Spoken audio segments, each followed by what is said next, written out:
Voilà, Faustin Simanga, bienvenue. Merci beaucoup pour votre invitation. Matata ne se présentera pas, mais Matata, il a été invité à la Cour constitutionnelle. On l'a renvoyé pour le 4 septembre. Matata est en vacances parlementaires à Kindu, les Congolais le savent. Les théâtres à la Cour constitutionnelle a commencé. Et ça a commencé? Oui, les théâtres. C'est des acteurs du théâtre. Ça n'engage que moi, mes propos. Donc vous comprenez là que Matata, acteur politique sérieux, acteur politique majeur de ces pays, Matata, candidat président de la République, Matata, ancien Premier ministre, il ne pouvait pas tout de suite cautionner qu'on arrête ces vacances parlementaires pour rien. Vous comprenez que la Cour constitutionnelle, la prestigieuse Cour qui est censée être à la hauteur de cette institution-là, n'a pas pu saisir d'une manière régulière un prévenu pendant que l'extrait de rôle a fuité sur les réseaux sociaux ou a été publié par les services de la Cour constitutionnelle sur les réseaux sociaux depuis plusieurs jours. Et je suppose qu'ils étaient au courant, qu'ils avaient mal mené leur démarche. Ça veut dire qu'ils étaient dans l'irrégularité. Parce qu'aujourd'hui, je pense que l'irrégularité en un nom, c'est la Cour constitutionnelle. Alors, mais vous ne voyez pas qu'ils ont rectifié cette irrégularité et ça pourra aussi vous remettre en confiance. Dire que s'il y aurait des irrégularités au cours du procès, ça sera dénoncé et que la Cour en tiendra compte. Notre confiance n'était pas ébranlée. Nous le savons. Et les Congolais qui nous suivent le savent que Matata Ponyo est juste victime de l'acharnement politique.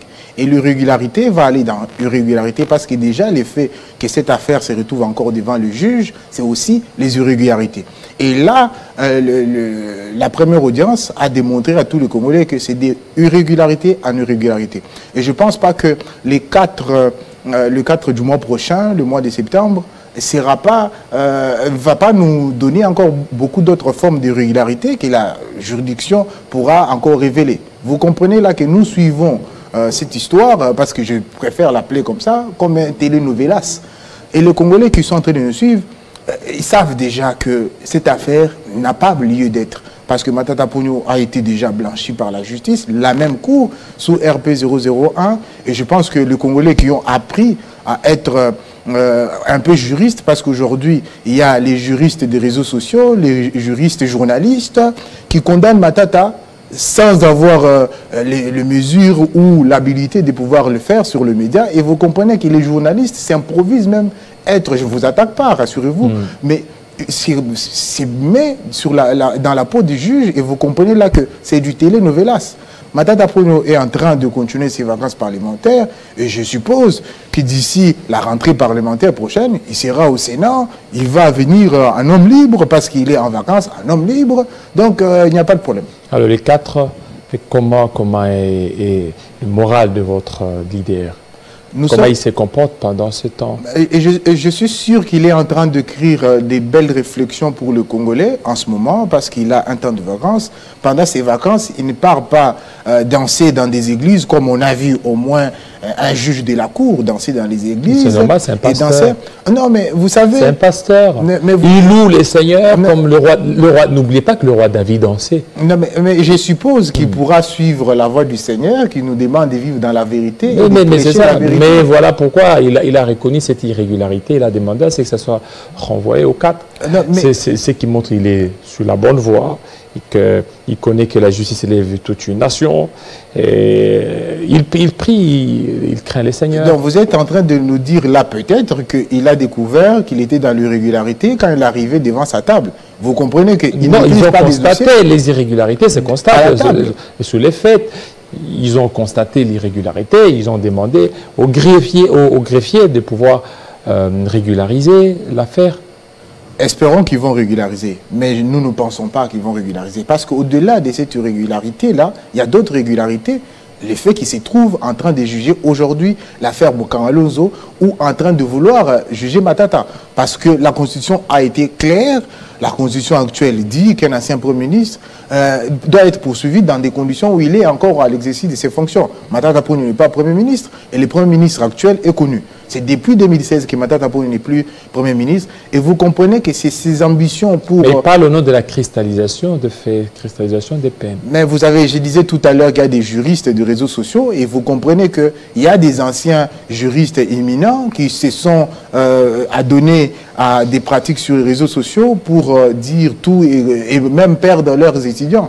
Et vous comprenez que notre justice est à l'épreuve de sa stabilité, à l'épreuve de sa sérieuxité. Et il faudrait que ceux qui sont censés garantir la loi puissent se ressaisir. Parce que nous constatons là qu'aujourd'hui, Matata Ponyo, qui a une vision de grandeur, qui veut renouer les Congolais avec leur grandeur, la grandeur du pays, peut se faire en acceptant de vivre dans la vérité et de prêcher la vérité, puisque vous parlez du président de la Cour constitutionnelle qui serait pasteur.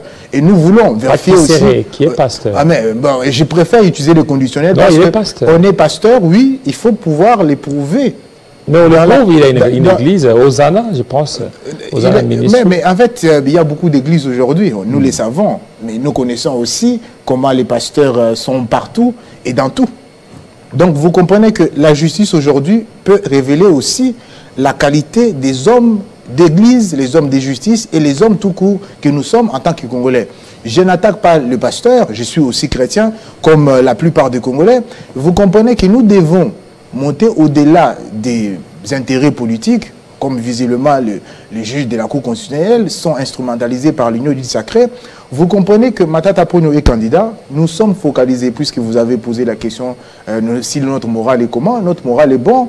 Nous sommes déjà sur la liste de partis politiques qui vont concourir. Le LGD a atteint le seuil au niveau de la députation nationale. Et Matata est candidat. Matata est candidat à tous les niveaux. Matata sera candidat et je pense que d'ici l'ouverture et l'appel pour les dépôts de candidature du candidat président de la République, Matata Ponyo va déposer sa candidature. Il sera très officiellement le prochain président de la République selon beaucoup de Congolais. Donc, vous comprenez que les étapes sont déjà en train d'être franchies.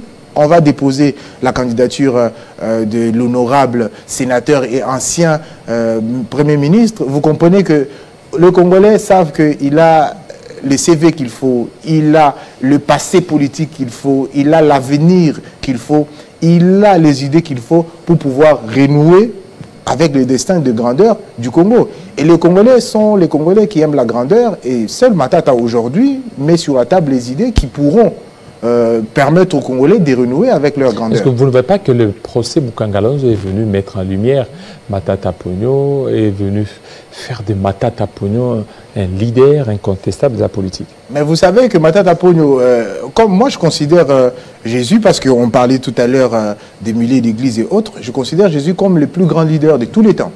Vous comprenez que Matata Ponyo est peut-être dans cette position-là aujourd'hui. Même comme on savait que Jésus-Christ était un libérateur, mais on a quand même voulu faire un procès qui ne dit pas ce nom. Et ce procès est célèbre, il est connu. Et la fin est connue. C'est lui qui était dans la vérité, a triomphé. Même mort, il a ressuscité après 3 jours. Et vous comprenez que Matata Ponyo est dans cette race-là des leaders. Matata Ponyo est l'aigle. Parce que chez nous, l'aigle symbolise la grandeur, la hauteur, la force intérieure. Et vous comprenez que Matata Ponyo est dans cette logique-là. Matata Ponyo va libérer du Congo de la jouissance qui est caractérisée par tout ce qu'on voit aujourd'hui. Vous comprenez qu'avant d'arriver sur votre plateau, je suivais votre invité qui pensait que Matata avait pris à l'époque des arrêtés. Voilà, par exemple au niveau de Boma, pour eux, c'est le président Tshisekedi de rien, parce que Matata Ponyo, il les a asphyxiés à son époque en prenant un arrêté interdisant l'utilisation des véhicules de plus de 10 ans. Ben, vous pensez qu'un Congolais visionnaire, leader, qui prend une décision de pouvoir interdire aux Congolais d'utiliser des voitures qui sont vieux de 10 ans, part dans une mauvaise direction? Je ne pense pas. À l'époque, il y avait des accidents qui étaient causés, notamment par le caractère de voitures il y avait des volants à gauche, et on ne comprenait plus rien.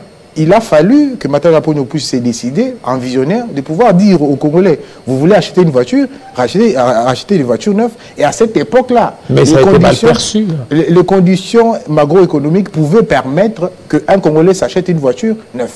Et à cette époque-là, personne ne s'est plaigné. Et aujourd'hui, si les Congolais n'arrivent plus à pouvoir s'acheter des voitures neuves, c'est justement parce que le cadre macroéconomique a été détérioré par la mauvaise gouvernance actuelle. Vous comprenez que la stratégie de l'Union dite sacrée, c'est la stratégie du bouc émissaire. Et comme on sait et comme on sait que Matata Ponyo est le seul candidat aujourd'hui sérieux et qui peut être à même de pouvoir relever l'économie du pays, ils sont en train de lui mettre dans la posture des boucs émissaires. Parce que depuis le début du quinquennat, vous comprenez que l'Union sacrée n'a pas de plan, n'a pas de stratégie. Ils sont en train d'avancer au gré de vagues. Vous comprenez que Matata Ponyo, qui est visionnaire, leader, il a mis sur la table un projet de société, un programme de gouvernance pour que les Congolais qui vont le voter puissent le voter sur base des idées. Le visionnaire que Matata Ponyo est fait peur. C'est comme ça que vous allez voir, puisqu'il faut trouver un bouc émissaire, expier le péché de l'Union sacrée, qui auront du mal à être pardonnés le 20 décembre, ils vont chercher à savoir, à faire croire à l'opinion que l'arrêté que Matata Ponyo avait pris en 2016 n'était pas un bon arrêté. Et depuis, pourquoi ils ne l'ont pas changé? C'est justement parce qu'ils n'ont pas d'idée, ils ne savent pas quoi faire. Matata Ponyo est le candidat qui va permettre au Congo de se relever, qui va permettre au Congo de retrouver sa grandeur. Il ne faudrait pas que les Congolais se laissent hypnotiser par l'Union dite sacrée. Et vous comprenez là que nous sommes dans cette dynamique-là qui voudrait que nous puissions éclairer l'opinion congolaise sur les capacités que l'Union sacrée n'a pas. Ça veut dire quelle capacité l'Union sacrée n'a pas? Parce qu'aujourd'hui, l'Union sacrée regorge toutes les têtes grises de la société congolaise. Ils sont là-bas, beaucoup ont traversé. Il y a tous les professeurs là-bas, alors qu'au niveau de l'opposition, c'est à compter. À l'opposition, il y a des leaders. Là-bas, il y a des professeurs. C'est différent. Vous pouvez être professeur, mais vous n'êtes pas un leader. À l'opposition, il y a un leader. Le leader, c'est Matata Ponyo. Et le constat est clair. Matata Ponyo est professeur aussi. Ne l'oublions pas. Mais il est leader. Il y a toute la différence. Il y a les acteurs qui peuvent être professeurs, mais qui sont en train de faire, par exemple, la justice des réseaux sociaux, puisqu'ils veulent avoir du travail dans le gouvernement. Vous comprenez? Il y a des opportunistes qui sont à l'Union dite sacrée. Il y a des visionnaires à l'opposition. Il y a des leaders à l'opposition, c'est Augustin Matata Ponyo Mapon. Et nous, puisque aujourd'hui nous croyons que le Congo que nous voulons, ce n'est pas un Congo des opportunistes, c'est le Congo des leaders. C'est comme ça, nous sommes derrière un leader, parce qu'il y a des leaders et il y a des leaders seconds. Nous sommes tous leaders pour arriver à pouvoir relever ces pays.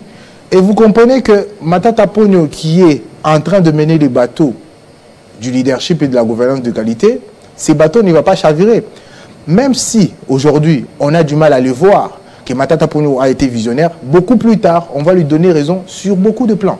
Et parce que lui écrit toujours, et même dans ses vacances, je suis sûr qu'il va certainement produire des idées qui vont permettre aux Congolais de pouvoir encore de mieux en mieux comprendre la vision qu'il a coulée dans son programme Renouer avec notre destin de grandeur. Vous comprenez là? Renouer avec le destin des grandeurs, avec le procès Bukanga-Lonzo, vous ne voyez pas que ça risque maintenant d'être peut jeter en pâture comme ça et puis terminer? Ben, vous savez, nous savons que nous sommes dans la dynamique de la politique d'attaque. N'oublions pas que nous sommes dans un contexte d'avant campagne électorale. Et l'Union dite sacrée, comme ils n'ont pas de stratégie pour promettre les idées qui vont aller en contradiction avec les idées de Matata, ils utilisent la politique d'attaque, c'est-à-dire on crée un procès qui est censé ne pas avoir lieu normalement, et ils se disent quoi? Que dans l'opinion, il n'y aura que ça comme actualité, au moins on va les permettre de se taire sur leur fameux programme. Et le programme de Matata Ponyo, même dans le milieu de l'orage, il va ressortir parce que le programme, c'est comme une lumière que Matata Ponyo a donnée au Congo, et cette lumière va éclairer le Congo sur la jouissance de l'Union dite sacrée. La gouvernance, la mauvaise gouvernance, je voulais dire, de l'Union dite sacrée. Vous comprenez que cette politique-là, de pouvoir désorienter le Congolais sur les questions qui sont censées être sur la table, notamment la question de renouer avec notre destin industriel, arriver à trouver des solutions économiques au problème à l'Est, arriver à trouver les problèmes militaires aux questions de l'Est, vous comprenez qu'on nous oriente ou on nous désoriente vers les procès qui ne disent pas leur nom, pour justement mettre le flou sur le programme. Nous avons compris leur stratégie malicieuse et maléfique. nous allons déjouer tout ça, parce que nous savons que ces programmes... Mais comment vous allez déjouer? Parce que il risque d'être condamné. Non, mais vous savez, on ne condamne pas quelqu'un juste parce qu'on est parti sur Facebook, on a dit, ben voilà, on veut que Matata soit condamné. Matata peut être condamné qu'il a la lumière de la loi. Qu'est-ce que la loi dit?